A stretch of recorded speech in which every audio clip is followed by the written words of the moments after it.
وسلم من يريد الله به خيرا يفقهه في الدين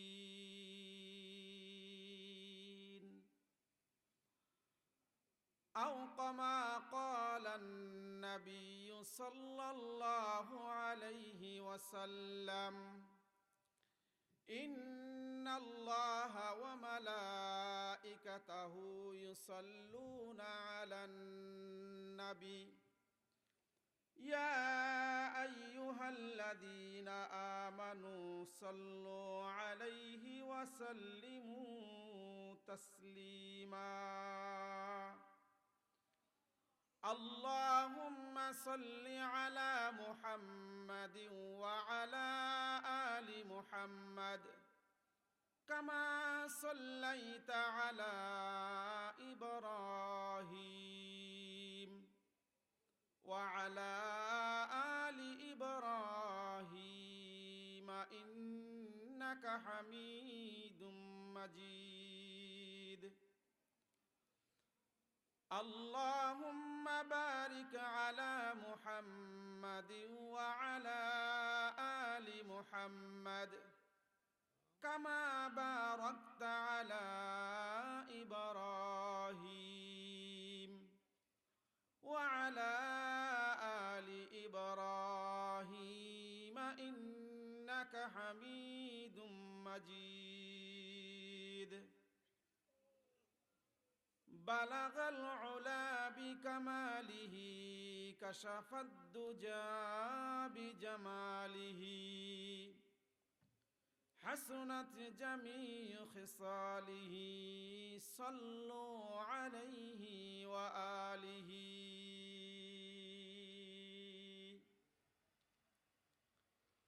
এ জীবনে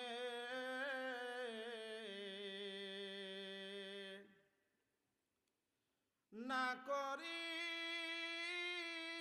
করিলাম বন্দেগী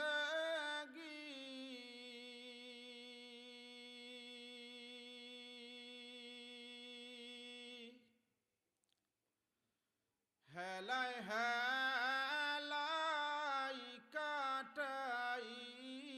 কাটাইলাম জিন্দেগী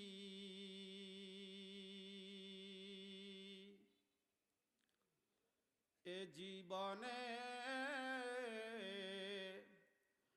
না করিলাম বন্দেগী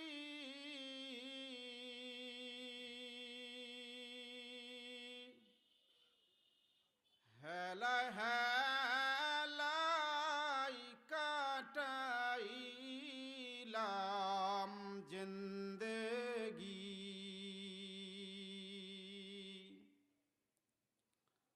তওবা করে আবার তওবা ভাঙ্গিলাম অবশেষে খাঁটি তওবা করিলাম তওবা করে আবার তওবা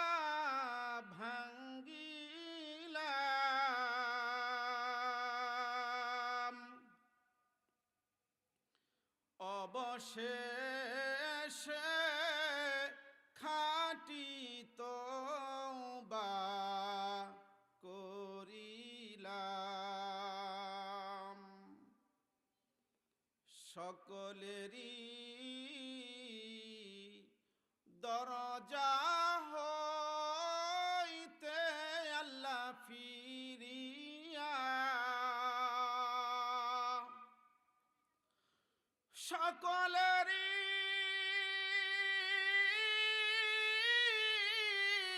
দরজা হইতে আল্লাহ ফিরিয়া তোমারি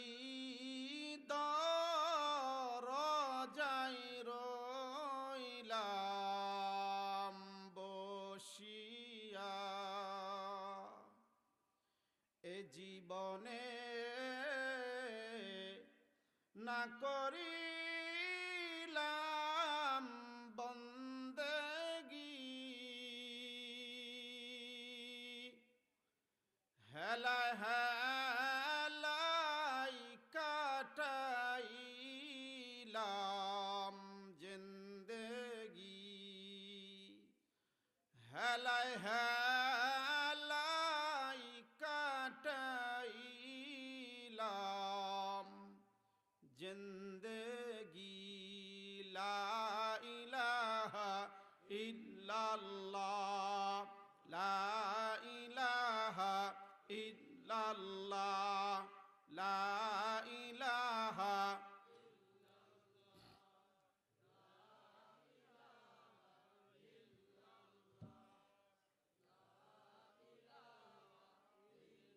একটু আওয়াজ করে মোহাব্বতে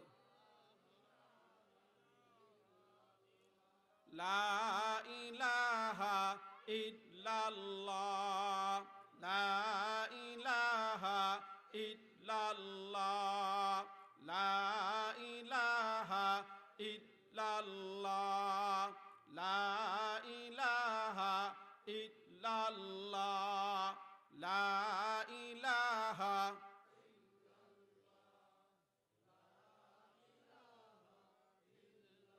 থামেন থামেন এই যে জিকির করার জন্য যে বললাম এটা কার নাম নিতেছি আমরা বলেন তো দেখি আল্লাহর নাম নিতে যদি আমাদের কৃপণতা আসে জবান যদি বন্ধ থাকে এই যে জবান এই জবানের মালিক কিন্তু আমি না এই দুনিয়ার একটা বার লা ইলাহা ইল্লাল্লাহ যদি এক জায়গায় রাখা হয় কবরের দেশের অনন্ত বৎসর লা ইলাহা ইল্লাল্লাহর যদি আরেক জায়গায় রাখা হয় দুনিয়ার একবার লা ইলাহা ইল্লাল্লাহর সমান হবে না তাহলে আল্লাহর অশেষ মেহেরবানি আল্লাহ এখনো পর্যন্ত সুস্থ রাখছে আপনি আমি লা ইলাহা ইল্লাল্লাহ নামটা নিতে পারতেছি এই জন্য এদিক সেদিক না তাকাইয়া কে কেমন বলল না বলল এদিকে না তাকাইয়া একটু আওয়াজ দিয়ে অনেকেই মাফলার দিয়ে আপনার চাদর দিয়ে নাক মুখ একেবারে বাইন্দা ফেলাইছেন লা ইলাহা ইল্লাল্লাহর আওয়াজটা আসতেছে না তার কারণ হলো এখানে তো অন্য কিছুর নাম নেওয়া হচ্ছে না মাওলা পাকের জিকির করা হচ্ছে যার অন্তরে জিকির আছে তার দিল জিন্দা যার অন্তরে জিকির নাই তার অন্তর কি মরা যে দিলে জিকির আছে সে দিল জিন্দা জিন্দা দিল নিয়ে যদি কেউ কবরে যা কবরে নাজাত পেয়ে যাবে আর মৃত অন্তর নিয়ে যদি কেউ কবরে যা কবরে কি পাবে ধরা খাবে সে তো এই জন্য আল্লাহ পাকের জিকির করতে যেন আমরা কখনো কৃপণতা না করি একটু আওয়াজ দিয়ে উচ্চ আওয়াজে একটু জিকির করার চেষ্টা করি লা ইলাহা উচ্চ আওয়াজে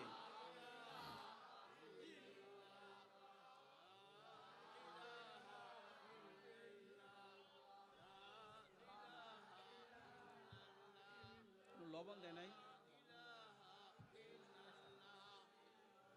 মাইকটা ঠিক হচ্ছে না হ্যাঁ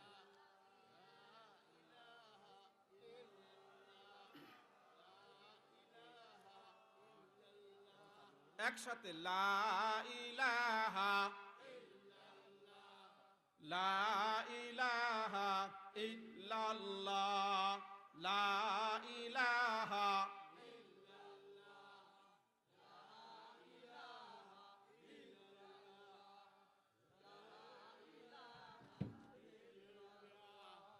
লা ইলাহা ইল্লাল্লাহ লা ইলাহা ইল্লাল্লাহ লা ইলাহা ইল্লাল্লাহ লা ইলাহা ইল্লাল্লাহ লা ইলাহা ইল্লাল্লাহ লা ইলাহা ইল্লাল্লাহ লা ইলাহা ইল্লাল্লাহ লা ইলাহা ইল্লাল্লাহ লা ইলাহা ইল্লাল্লাহ লা ইলাহা ইল্লাল্লাহ লা ইলাহা ইল্লাল্লাহ লা ইলাহা ইল্লাল্লাহ লা ইলাহা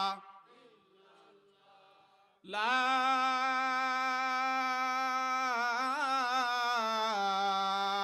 ইলাহা ইল্লাল্লাহু মুহাম্মাদুর রাসূলুল্লাহ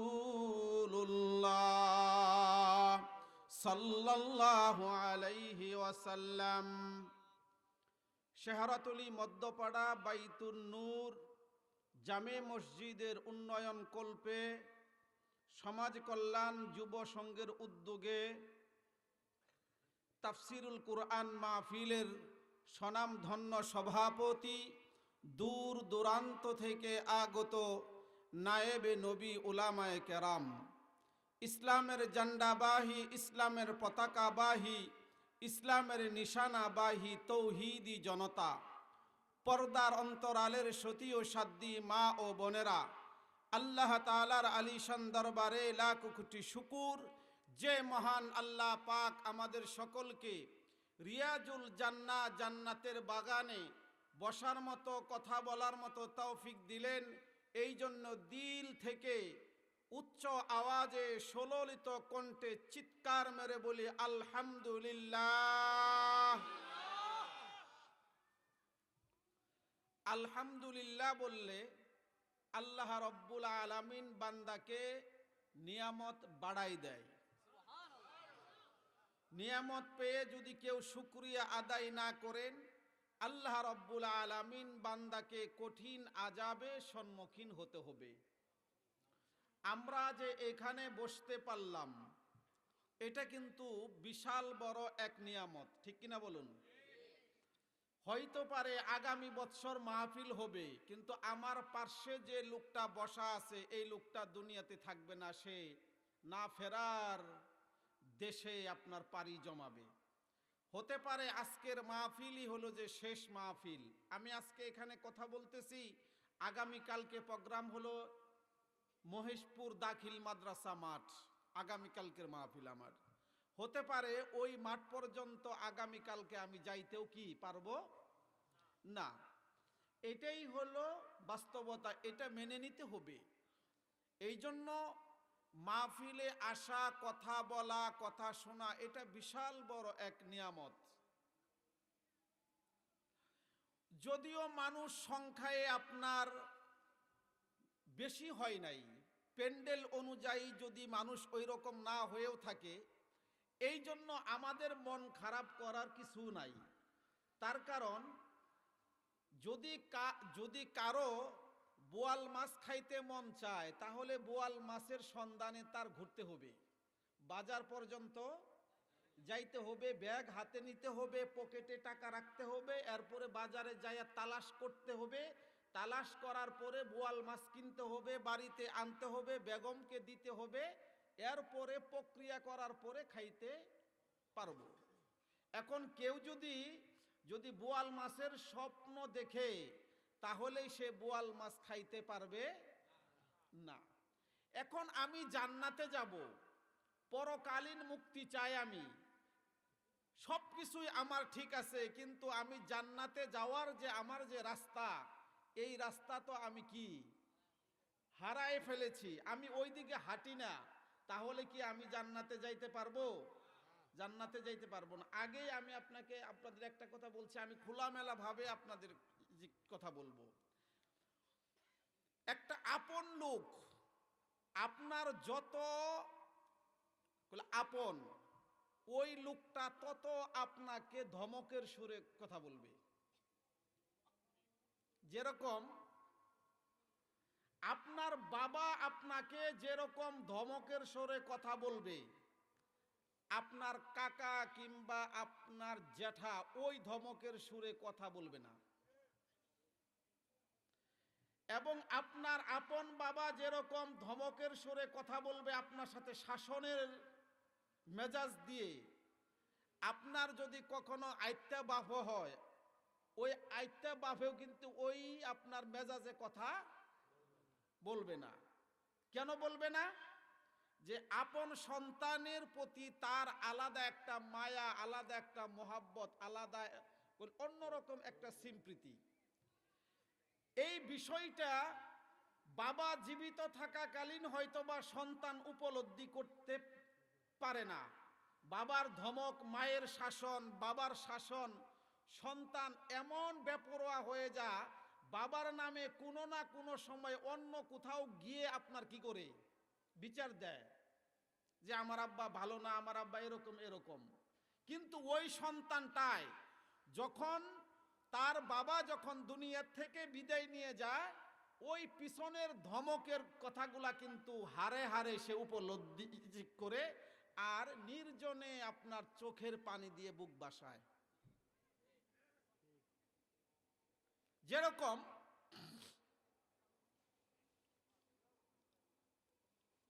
জঙ্গলের প্রাণীদের ভিতর একটা প্রাণীর নাম হলো জিরাফ। জিরাফ যখন সন্তান প্রসব করে, প্রসব করার পরে এই জিরাফ তার সন্তানকে জুড়ে জুড়ে আপনার লাথি দিতে থাকে। বলুন তো দেখি, সন্তানকে যে মোহাব্বত করে তার বাবা এবং মা, এই মোহাব্বতের ভিতরে কোনো খাদ আছে? নিঃস্বার্থভাবে যদি কোনো ভালোবাসা প্রেম প্রীতি থাইকা থাকে, মোহাব্বত থাইকা থাকে, সেই ভালোবাসা প্রেম প্রীতি হইল পিতামাতা। পিতামাতার চাইতে ফরমালিন মুক্ত ভালোবাসা পৃথিবীর জমিনে নাই। বউ হতে পারে আপনার জন্য জীবন দিতে রাজি, এটা সাময়িক। আপনার বইয়ের বিপক্ষে আপনি বলে যে যান, তখনই আপনার আসল বইয়ের যে চেহারাটা এটা আপনি দেখতে পাবেন। শুধু বউ না, স্বামী মোহাব্বত কতটুকু বউকে করে, স্বামীর বিপক্ষে যদি কোনো একটা স্ত্রী যায়, তখন স্বামীর আসল মোহাব্বত কতটুকু এটা সে কি বুঝতে পারে। একদম নিখুঁত ভালোবাসা হলো পিতামাতার ভালোবাসা। তার কারণ এই দুনিয়াতে বহু পিতামাতা আছেন যে পিতামাতা সন্তান অসুস্থ হলে পরে আপনার বাড়ি ঘর ভিটা সব সন্তানের সুস্থতার জন্য পিতামাতা বিসর্জন দিতে রাজি। ডাক্তারের কাছে গিয়ে পিতা এটাও বলতে বাধ্য হয় যে আমার বাল্ব, আমার হাড়, আমার কলিজা নিয়ে যদি আমার সন্তান বেঁচে থাকে, ও ডাক্তার বলে আমার এই কিডনি নিয়ে আমার সন্তানকে কি করাও, সুস্থ করো। কিন্তু পক্ষান্তরে দেখবেন কখনো যদি ওই বাবা যদি অসুস্থ হয়, বাবা যেরকম সন্তানকে সুস্থ করার জন্য যে আপনার সিদ্ধান্ত নেয়, ওই রকম সিদ্ধান্ত কিন্তু সন্তান নেয় না। অনেক ক্ষেত্রে অনেক ফ্যামিলিতে এরকম হয়, সন্তান এই কথা বলেই ফেলে, বাবার পিছনে অনেক টাকা খোয়াইছি আর খোয়ানি সম্ভব না, কিছুদিন পরে তো বাবা এমনি মারাই যাবে।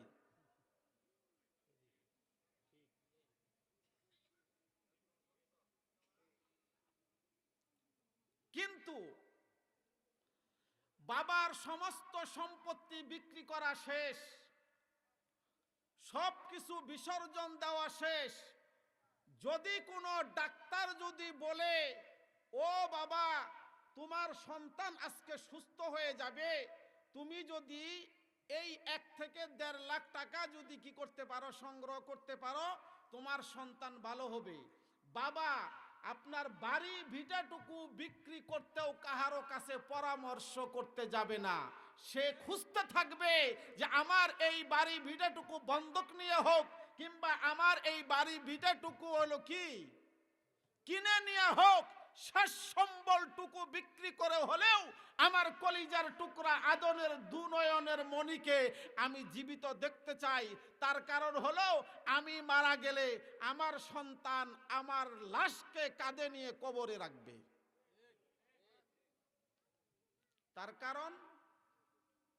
তার কারণ হলো একটাই, যে সন্তান তার লাশকে কবরে রাখবে, বাবা এটা তৃপ্তি পায়, কিন্তু বাবার কাঁধে সন্তানের লাশ এর চাইতে বড় বোঝা আর পৃথিবীতে নাই।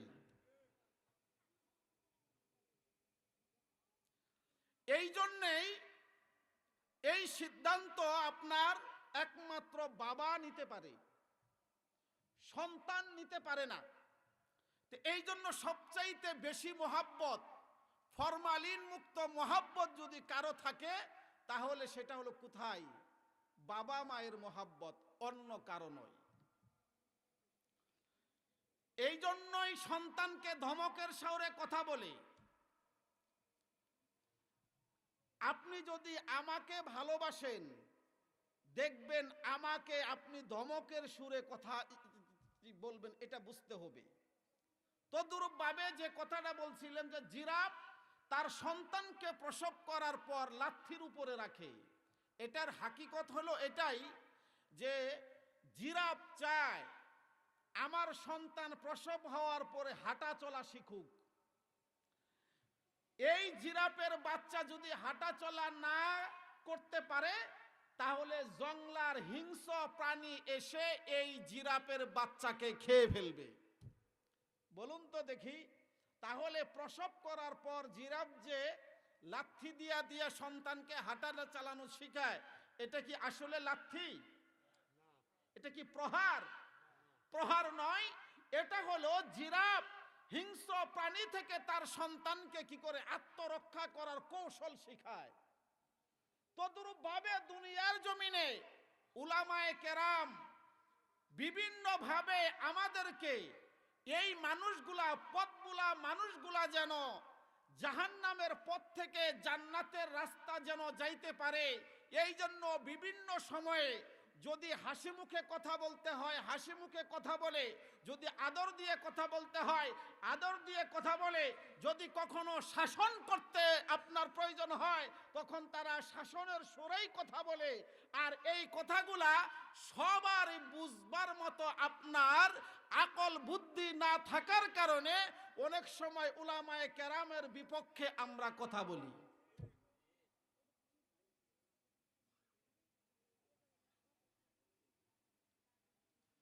আসলে কোন আলেম উলামা উম্মত বিপদগামী হোক এটা চাই না। রাসূল সাল্লাল্লাহু আলাইহি ওয়াসাল্লাম আপনার দুনিয়া থেকে বিদায় যাওয়ার পর ইন্নাল উলামা ওয়ারাসাতুল আম্বিয়া, উলামাগণ হলো নবীদের ওয়ারিস, নবীদের জিম্মাদারি। রাসূল সাল্লাল্লাহু আলাইহি ওয়াসাল্লাম উলামাদের উপরে আপনার কি গেছেন? ন্যস্ত করে গেছেন। রাসূল সাল্লাল্লাহু আলাইহি ওয়াসাল্লাম তার চাচা আবু তালেব, এই তোরা এখানে মেলা বসানি কেন? এই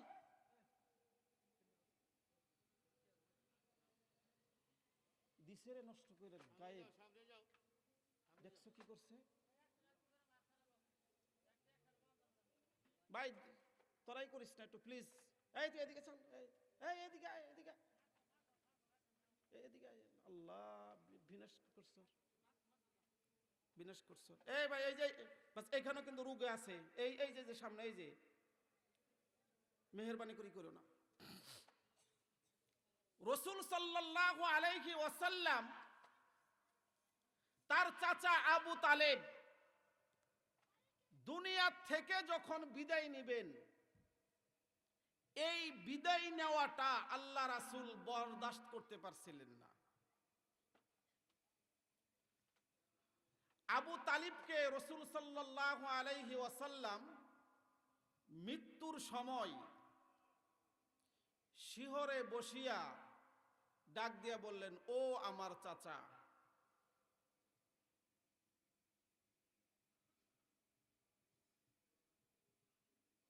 আপনি আমার বড় একটা গার্জিয়ান, দুনিয়া থেকে আপনি বিদায় নিচ্ছেন,